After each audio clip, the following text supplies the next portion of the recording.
Hello friends, ঝর্ণার শখের ছাদ বাগানে আপনাদেরকে স্বাগত। আজকে আমি ছাদ বাগান থেকে বেশ কিছুটা সবজি হারভেস্ট করব। আর তার সঙ্গে সঙ্গে কিছুটা বীজও বপন করব। তো প্রথমেই আমি কিছুটা ভেন্ডি তুলে নিয়েছি। আর এখন তুলছি ব্রাহ্মী শাক। ব্রাহ্মী শাকগুলো খুব সুন্দর হয়েছে, দেখুন। আর এই শাক গাছের পাশে একটা ছোট্ট লঙ্কা গাছ আছে, লঙ্কা গাছে একটা লঙ্কা পেকে আছে। তো আমি সেই লঙ্কাটা আগে তুলে নিলাম। ব্রাহ্মী শাকগুলোর ছোট্ট ছোট্ট করে ডগা কেটে নিচ্ছি। আবার কিছুদিনের মধ্যে ওখান থেকেই আবার নতুন নতুন ডগা বেরিয়ে এই জায়গাটা ভর্তি হয়ে যাবে।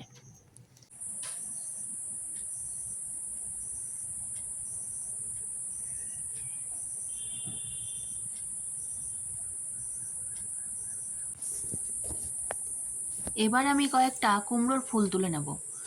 কুমড়োর ফুলের বড়া খেতে কিন্তু খুবই ভালো লাগে।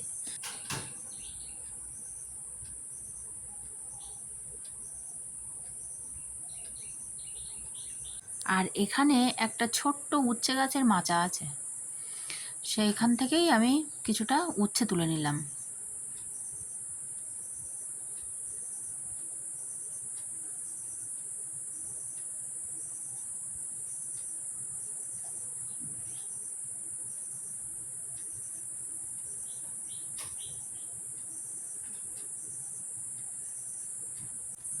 আর এখানে দেখুন, আমি কিছুটা গাছ সিঁড়ির ছাদে তুলে দিয়েছিলাম।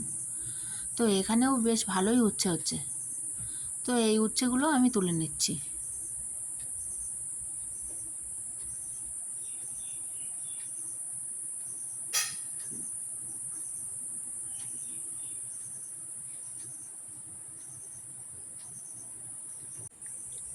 দেখুন, বেশ অনেকটাই উচ্ছে হলো। আর এখান থেকে কিছুটা লঙ্কা তুলে নিচ্ছি।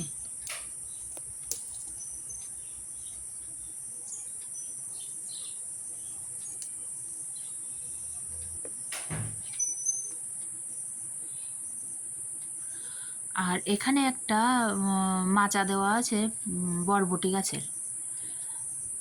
তো ওখান থেকে কিছুটা বরবটি তুলছি।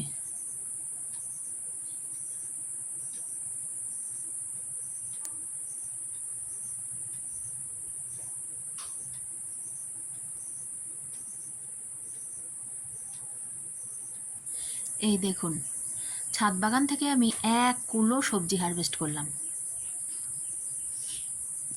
আর এদিকে দেখুন, বড় একটা ডাঁটা শাক গাছ।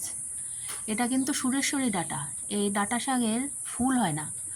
গোড়াটা দেখুন কত মোটা।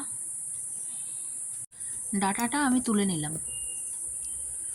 ডাঁটাটা দেখতে অনেক মোটা, খেতে কিন্তু অনেকটাই নরম। এই দেখুন, আমার ছেলেও একটু পাশে নিয়ে দেখলো ডাঁটাটা।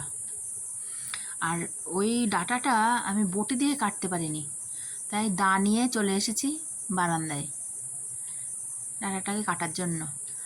আর একটা ডাঁটা গাছ কিন্তু আমরা একা খেয়ে শেষ করতে পারবো না, তাই ডাঁটাটাকে কেটে পাশের বাড়ির একটা দিদিকে অর্ধেকটা দেব, আর অর্ধেকটা আমরা রান্না করব।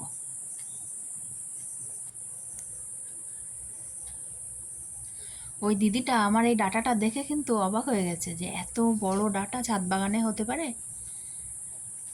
এই দেখুন কতটা হয়েছে একটা গাছ থেকে।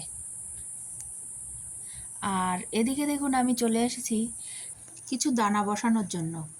তো জায়গাটাকে আমি খুব ভালো করে খুঁড়ে নেব।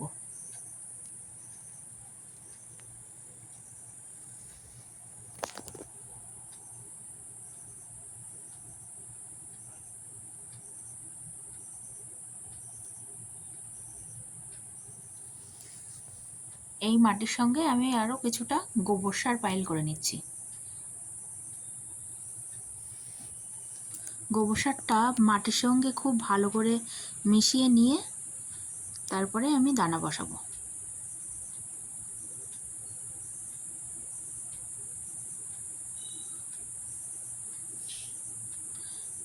এই দেখুন, আমি এখানে 4টে শশার দানা বসিয়ে দিচ্ছি। আমার এই ভিডিওটা যদি আপনাদের ভালো লাগে তাহলে লাইক, কমেন্ট, শেয়ার, সাবস্ক্রাইব করে আমার পাশে থাকবেন।